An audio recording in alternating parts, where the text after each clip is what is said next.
사도신경으로 우리 신앙을 고백하겠습니다. 나는 전능하신 아버지 하나님 천재 창조주를 믿습니다. 나는 그의 유일하신 아들 우리 주 예수 그리스도를 믿습니다.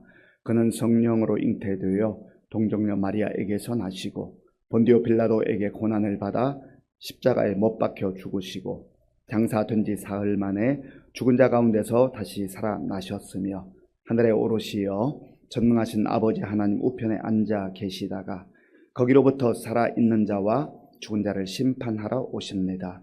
나는 성령을 믿으며 거룩한 공교회와 성도의 교제와 죄를 용서받는 것과 몸의 부활과 영생을 믿습니다. 아멘. 하나님께서 오늘 우리에게 주시는 말씀은 창세기 16장입니다. 구약 성경 18쪽 창세기 16장을 교독하겠습니다. 아브라함의 아내 사레는 출산하지 못하였고 그에게 한 여종이 있으니 애굽 사람이요 이름은 하갈이라. 사레가 아브라함에게 이르되 여호와께서 내 출산을 허락하지 아니하셨으니 원하건대 내 여종에게 들어가라. 내가 혹 그로 말미암아 자녀를 얻을까 하노라 하매 아브라함이 사레의 말을 들으니라. 아브라함의 아내 사레가 그 여종 애굽 사람 하갈을 데려다가 그 남편 아브라함에게 첩으로 준 때는 아브라함이 가나안 땅에 거주한 지 10년 후였더라. 아브라함이 하갈과 동침하였더니 하갈이 임신하매 그가 자기의 임신함을 알고 그의 여주인을 멸시한지라. 사레가 아브라함에게 이르되 내가 받는 모욕은 당신이 받아야 옳도다. 내가 나의 여종을 당신의 품에 두었거늘 그가 자기의 임신함을 알고 나를 멸시하니 당신과 나 사이에 여호와께서 판단하시기를 원하노라. 아브라함이 사라에게 이르되 당신의 여종은 당신의 수중에 있으니 당신의 눈에 좋을 대로 그에게 행하라 하매 사레가 하갈을 학대하였더니 하갈이 사레 앞에서 도망하였더라. 여호와의 사자가 광야의 샘물 곁 곧 술길 샘 곁에서 그를 만나 이르되 사레의 여종 하갈아 네가 어디서 왔으며 어디로 가느냐. 그가 이르되 나는 내 여주인 사레를 피하여 도망하나이다. 여호와의 사자가 그에게 이르되 네 여주인에게로 돌아가서 그 수하에 복종하라. 여호와의 사자가 또 그에게 이르되 내가 네 씨를 크게 번성하여 그 수가 많아 셀 수 없게 하리라. 여호와의 사자가 또 그에게 이르되 네가 임신하였은즉 아들을 낳으리니 그 이름을 이스마엘이라 하라. 이는 여호와께서 네 고통을 들으셨음이니라. 그가 사람 중에 들나귀같이 되니 그의 손이 모든 사람을 치겠고 모든 사람의 손이 그를 칠지며 그가 모든 형제와 대항해서 살리라 하니라. 하갈이 자기에게 이르되 여호와의 이름을 나를 살피시는 하나님이라 하였으니 이는 내가 어떻게 여기서 나를 살피시는 하나님을 배웠는고 하니라. 이러므로 그 샘을 벨라헤로이라 불렀으며 그것은 가데스와 베레스 사이에 있더라. 하갈이 아브라함의 아들을 낳음에 아브라함이 하갈이 낳은 그 아들을 이름하여 이스마엘이라 하였더라. 하갈이 아브라함에게 이스마엘을 낳았을 때 아브라함이 86세였더라. 아멘. 우리나라는 봄, 가을, 겨울이 있습니다. 사시사철이 있다고 하죠. 저는 우리나라가 참 좋습니다. 봄이 있고 여름이 있고 가을이 있고 겨울이 있는 것이 너무너무 좋습니다. 열대지방을 가면 보통 우기, 건기 이렇게 나누어지는데요. 그 열대지방도 적도를 기준으로 얼만큼 떨어졌느냐에 따라서 약간 시원한 때가 또 있을 수 있지요. 그렇지만 우리나라처럼 사시사철이 분명하지는 않습니다. 그래서 이 계절을 기다리는 것이 참 기대가 되고 또 다른 희망이 되기도 합니다. 봄철에 우리 농부들이 씨앗을 뿌리잖아요. 밭이나 논을 일구어서 기대감을 가지고 땀을 흘려서 수고합니다. 준비합니다. 씨앗을 뿌리면 여름을 또 지나야 됩니다. 그리고 가을이 되면 대부분 이제 추수를 하게 되죠. 열매를 얻게 되죠. 그런데 농부가 마음이 급해가지고 오늘 씨앗을 뿌리고 내일쯤 아니 다음 주쯤 열매를 얻겠다고 한다면 그것은 자연의 이치를 잘 모르는 것이죠. 때가 필요하다는 겁니다. 반드시 때가 자연의 질서, 하나님의 창조 질서에 따라서 때가 필요하다라고 하는 거예요.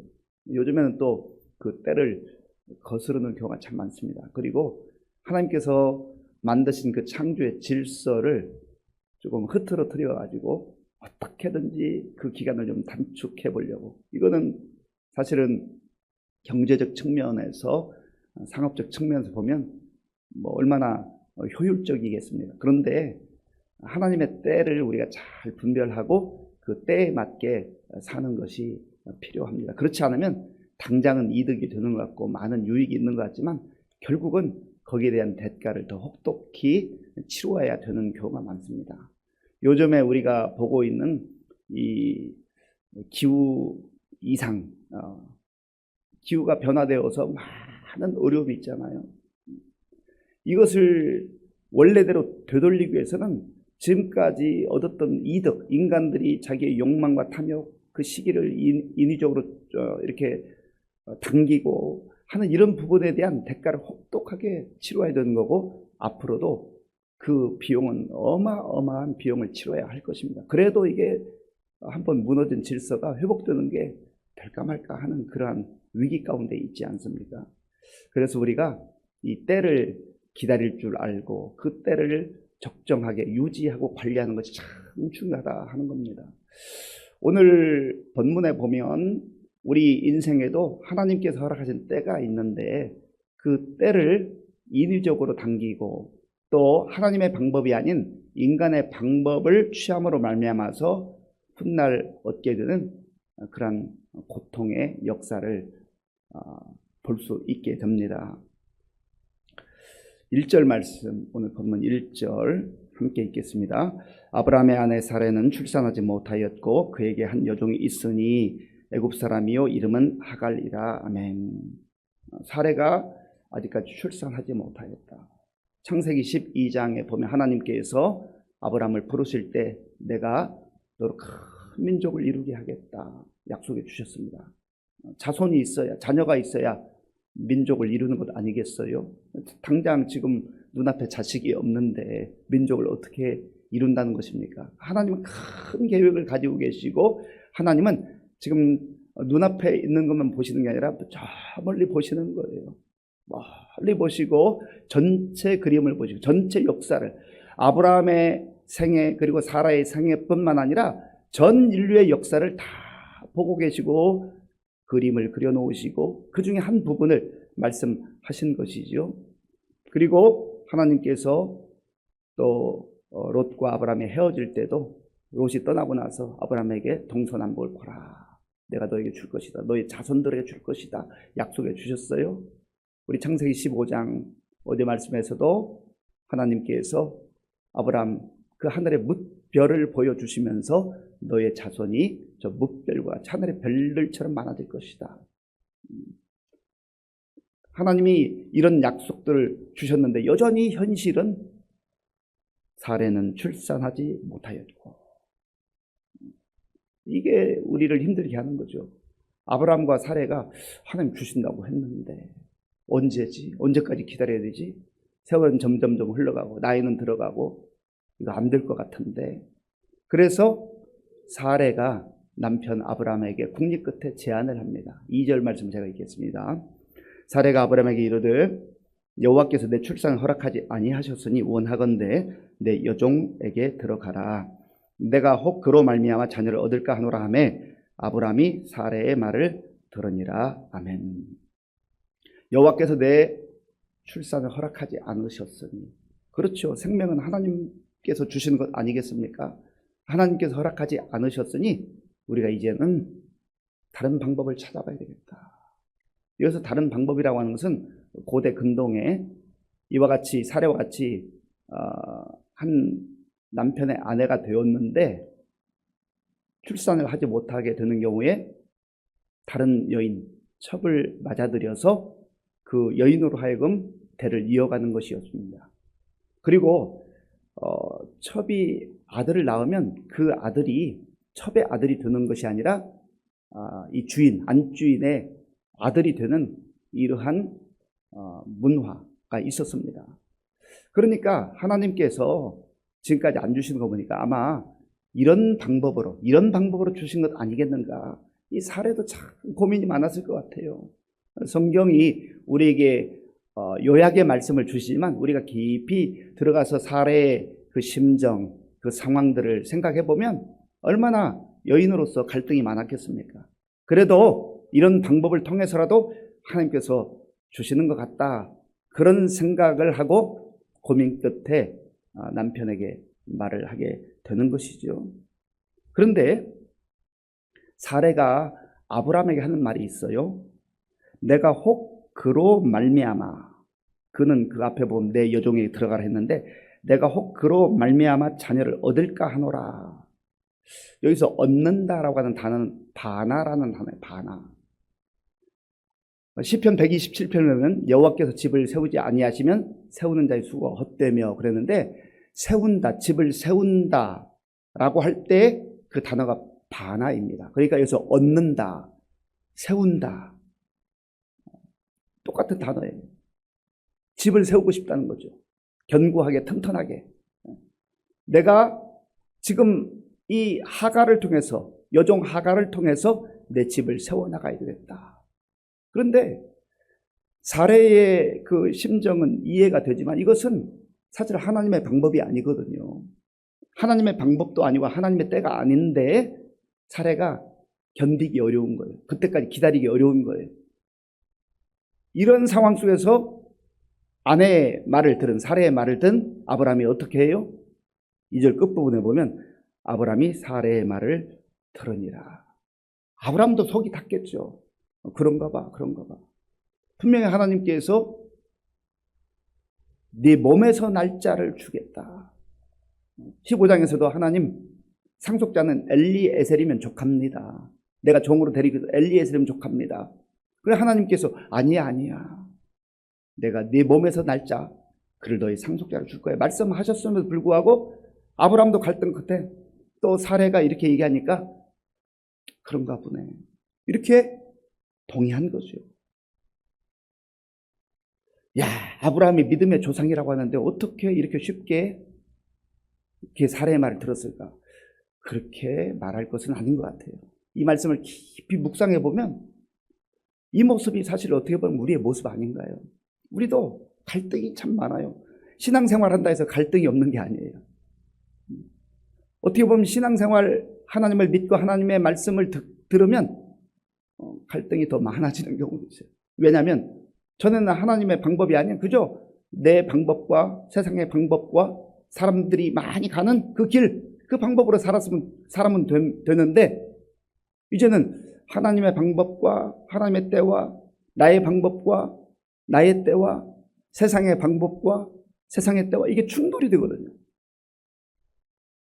그런데 그 시간이 지금 한 10년 정도 흘러요. 10년 기다렸으면 많이 기다린 것 아니겠어요? 그래서 아브라함도 결국은 사례의 말을 듣고 하갈을 취합니다. 4절 말씀, 우리 4절 함께 읽겠습니다.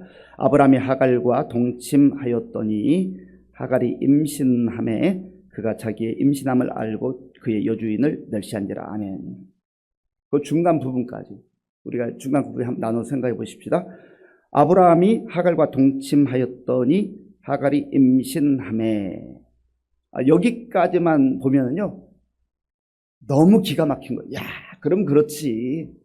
하나님께서 우리의 소원을 아신 거야. 이것이지 바로 우리가 잘 몰랐어. 이런 방법을 통해 하나님께서 생명을 주시나 봐. 그렇게 기뻐했을 거예요. 얼마나 신났겠습니까? 자기 방법이 통했거든요. 그 답답하던 시기를 자기의 힘으로 자기의 방법으로 만들었거든요. 그런데 그가 자기의 임신함을 알고 그의 여주인을 멸시한지라. 내 방법으로 하면 잘 되는 것 같고 뭐든지 보이지 않던 길이 보이는 것 같고 술술 풀리는 것 같지만 거기까지예요. 거기까지. 그 다음에 어떤 일이 있는 것을 모르는 거죠. 인간이 참 이렇게 연약해요. 무지해요. 내 방법을 하면 잘 되는 것처럼 보일 때가 있어요. 하나의 방법은 막혀있는 것 같고 보이지 않고 안 되는 것 같고. 그런데 인간의 방법, 사례의 방법, 아브라함도 동의한 이 방법이 얼마나 효율적이고 얼마나 효과적이에요. 결과가 금방 나타나잖아요. 그런데 그 방법으로 인하여서 사례에게 수모가 찾아옵니다. 고통이 찾아와요. 아픔이 찾아와요. 씻을 수 없는 모욕이 찾아오는 거예요. 이 하갈이 임신을 하고 나더니 여주인을 무시하기 시작하는, 멸시하기 시작하는 거예요. 이제 자기가 안주인 행세를 하는 겁니다. 사례의 그 심정, 그 상황 한번 생각해 보세요. 얼마나 기가 막히겠어요. 아니, 내가 임신하지 못하고 자기가 임신했다고 나를 이렇게 무시해, 나를 이렇게 멸시해? 그리고 나서는 이 사례가 억울하고 분통이 터지고 그래서 아브라함에게 하소연. 요즘 말로 말하면 바가지를 긁는 거죠. 그 내용이 어떤 겁니까? 5절. 사례가 아브라함에게 이르되 내가 받는 모욕은 당신이 받아야 옳도다. 내가 나의 여종을 당신의 품에 두었거늘 그가 자기의 임신함을 알고 나를 멸시하니 당신과 나 사이에 여호와께서 판단하시기를 원하노라. 아멘. 이 모든 고통을 이제는 아브라함에게 따지기 시작합니다. 당신이 이걸 해결해 줘요. 아브라함도 참 힘들었을 것 같아요. 두 여자 사이에서 이러지도 못하고 저러지도 못하고. 그리고 아브라함의 입장에서 할 말이 있잖아요. 아니, 자기가 이렇게 하자고 해놓고 자기가 제안한 방법인데. 그리고 인간은 늘 결과가 좋으면 다 내가 잘해서 내가 이렇게 능력이 있어서 한 거고요. 결과가 나쁘고 이렇게 힘들고 어려운 일이 닥치면 다 너 때문이야. 설령 내가 그렇게 했다 할지라도 당신이 그거를 동의하지 않았어야지. 부부싸움이 여기서 벌어지지 않았겠어요. 다 책임전가 하는 것입니다. 참 우리가 잘못했다고 피차, 아니 각자 자신의 입장에서 그렇게 고백하면 얼마나 좋아요. 인간이 그렇게 하지 못한다는 것이요. 그때 아브라함이 당신의 수하에 있으니 당신 마음대로 하시오. 이 아브라함도 좀 무책임한 듯한 발언을 합니다. 그 결국은 사례가 남편의 묵인하에 이 하갈을 또 막 학대합니다. 막 괴롭혔어요. 그래도 안주인이잖아요. 그러니까 견디다 못한 이 하갈이 도망쳐버리죠. 사실 하갈도 가만히 생각해보면 지혜롭지 못해요.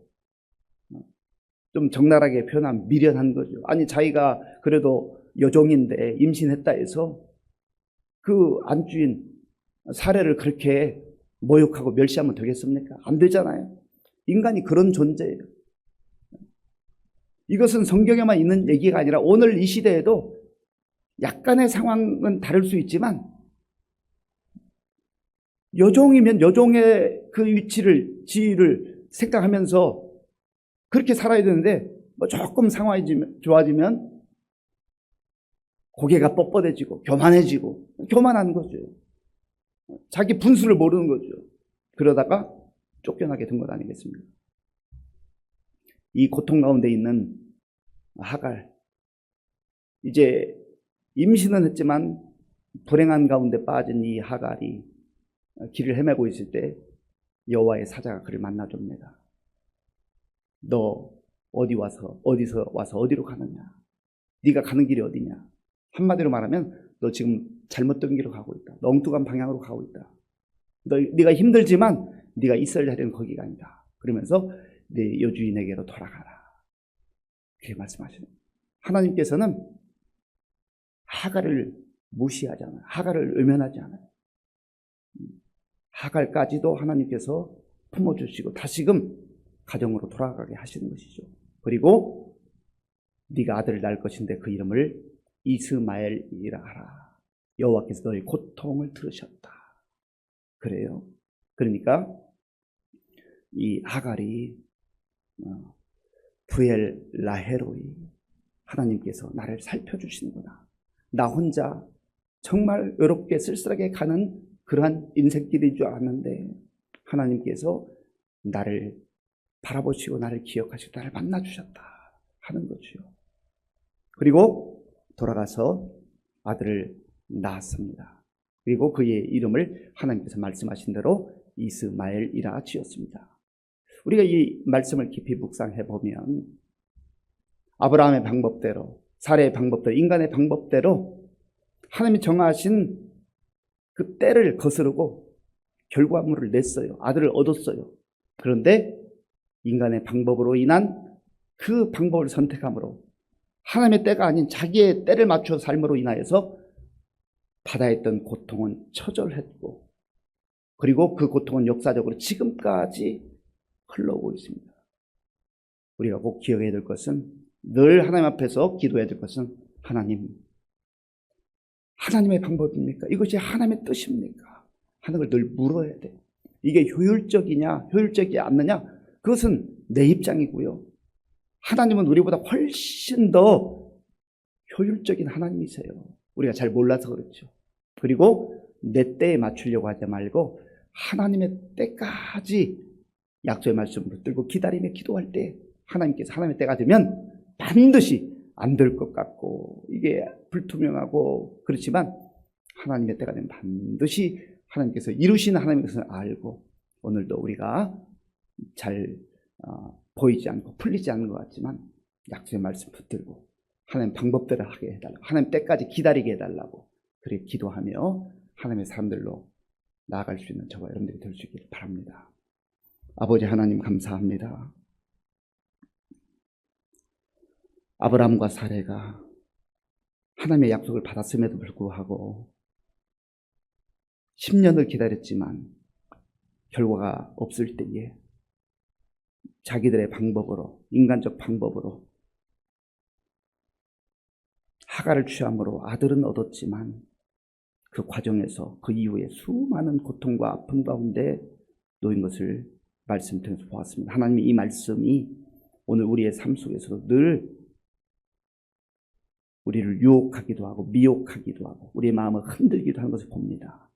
주님께서 주신 이 말씀을 우리 마음에 잘 비추어 보면서 하나님의 방법으로 하나님의 때에 이 모든 것들을 맞추어 살아가는 우리 믿음의 사람들이 될 수 있도록 도와주시옵소서. 예수님의 이름으로 기도하옵나이다. 아멘. 주기도문으로 예배를 마치겠습니다. 하늘에 계신 우리 아버지, 아버지의 이름을 거룩하게 하시며 아버지의 나라가 오게 하시며 아버지의 뜻이 하늘에서와 같이 땅에서도 이루어지게 하소서. 오늘 우리에게 일용할 양식을 주시고 우리가 우리에게 잘못한 사람을 용서하여 준 것 같이 우리 죄를 용서하여 주시고 우리를 시험에 빠지지 않게 하시고 악에서 구하소서. 나라와 권능과 영광이 영원히 아버지의 것입니다. 아멘. 하나님의 때, 하나님의 방법에 대해서 우리가 좀 깊이 우리의 상황을 비추어 보고 너무 효율적인 거, 효율성만 따지지 말고 하나님이 원하시는 게 뭘까 하는 것을 우리가 말씀 붙들고 지혜롭게 생각하고 판단하면서 또 그렇게 살아가게 해달라 기도하시고요. 나라와 민족을 위해서, 우리 교회의 많은 어르신들 또 환우들을 위해서, 그리고 우리 다음 세대를 위해서, 특별히 여름성형학교 수련을 준비하는 우리 교역자들 또 교사들을 위해서 기도해 주시기 바랍니다. 태국 단기 선교팀을 위해서 기도해 주시고 군 복무 중 우리 청년들 그리고 선교사님들을 위해서 기도하겠습니다.